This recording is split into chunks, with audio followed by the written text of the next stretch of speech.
Bonsoir à tous. Bonsoir parce que vous allez déjà. Nous allons partager cette émission. Surtout vous abonner. Vous n'avez pas archevêque le bobo pour comprendre ce qui se passe. Bilan zéro fainéant. Combattant, zéro fainéant. Aujourd'hui, les combattants vont utiliser zéro fainéant. On va s'adresser directement et pas à préfet pour l'annulation à concert à Kofi. Il a fallu pour pas pardon. Mais pourquoi les combattants vont s'allier en haut? Bilan va les années. Et réaction surtout archevêque le bobo les années. Parce que courrier va s'adresser à préfet de la police. Et pourquoi archevêque Bobo? Bonsoir. Bonsoir André. Alors, bienvenue dans cette émission. Pour te comprendre ce qui se passe. Aujourd'hui, frère Nabiso, combattant, parce que c'est les mots qui dérangent aujourd'hui. Combattant. Hier, les combattants, c'était un mot. Aujourd'hui, la France, combien inquiet dans le combattant. Mais quand les Congolais, combattants, le préfet à Paris, la police à Paris, et dans ces courriers, c'est bien mentionné, archevêque le Bobo. Zéro fainéant. Oui. Donc, au PC, il y a un élément pour créer un maître à Paris. Alors, pourquoi aujourd'hui, les combattants vont utiliser Kombonayo, dans le cas de courrier, on va s'adresser à qui et pas au préfet? Non, la raison, on va utiliser Kombonayo, c'est simple.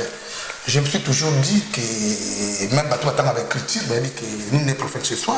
Aujourd'hui, la réalité est simple. Je suis leader et contesté de la diaspora congolaise.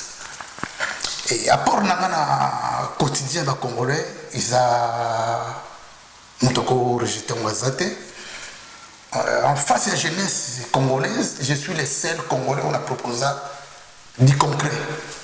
Aucun parti politique, ni FCC, ni CACH n'a proposé en face de la jeunesse congolaise proposition correcte. Alors, je suis. Pourquoi vous parlez que on va proposer idée le loyauté en fait? Mais parce qu'il n'y a rien. Sauf du FCC ou du cash. Autour on va proposer à la jeunesse congolaise. Alors qu'est-ce que vous proposez à la Congolais? Moi j'ai proposé zéro fainéant. Je dis à la jeunesse congolaise qu'il faut se remettre en cause vis-à-vis à Bapaya, vis-à-vis à la réalité de la diaspora. Tout quoi qu'on va dater, son mettre l'alarme à tirer qui nous tout à comprendre. D'où, pour rejoindre ma question, les combattants vont trouver qu'ils vont argumenter. Le seul moyen, il y a un argument vis-à-vis de l'annulation d'un concert, raison pour laquelle ils sont dit que bisous tout ça le combat, mais combat tout ça idéologie mon assimaté. Et on va bon pour argumenter en face, il y a Mindele.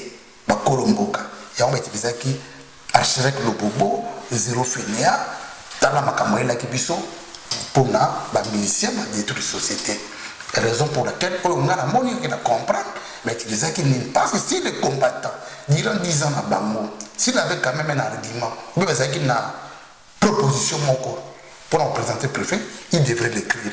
Le fait que bazala na ngote ya monaki bazwa qui les comme l'histoire c'est quoi? Ils ne m'ont jamais soutenu. Ils n'ont jamais eu possibilité de faire une vidéo pour soutenir le bobo. Mais pour combattre Fali, c'est que la vidéo est belle. Je ressens ce que Congolais en moi. L'hypocrisie et la méchanceté. Beaucoup de gens ont possibilité de soutenir zéro fainéant, tant qu'on a zéro fainéant. Or que ceux qui ont soutenu Kingaï, ça va bien mieux. Mais le nombre de vidéos va servir pour l'annulation à concert à Fali. On va tout échouer dans le on fallait tout gagner. Ce qui nombre de vidéos, va servir une campagne à zéro fainéant.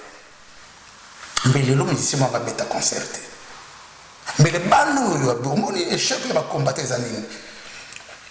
Batata, bataille na balabala. Bah, avec un concert. Comment ça va dans votre concert? On a un grand frère Nangaya Moutetela. Je suis Tetela. On a un niveau comme un professeur. Niveau comme un réseaux sociaux. Qui ne peut pas imaginer. Mais maintenant, on va se retrouver dans la Katabersi. Et il n'est pas un combattant. Viens combattant dans les réseaux sociaux.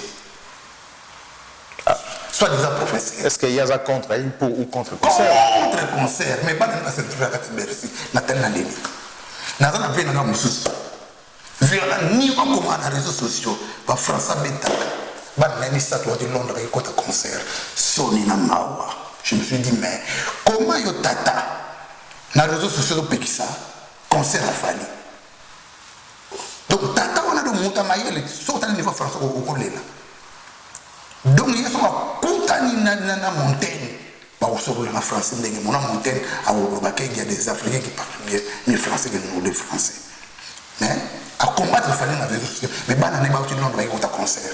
Est-ce que les hommes avec au concert, c'est ça le problème? Non, le problème c'est quoi? Il ne faut pas tout rester dans la hypocrisie. Comment de combattre concert dans les réseaux sociaux? Mais pas dans le concert, c'est quoi? Mais pas dans le papa Komaka. L'hypocrisie, c'est ça que je déteste chez les Congolais. Donc on doit être quand même correct. Il faut dans la position. En tant que père, en tant que responsable, c'est en position. Il y a même des professeurs.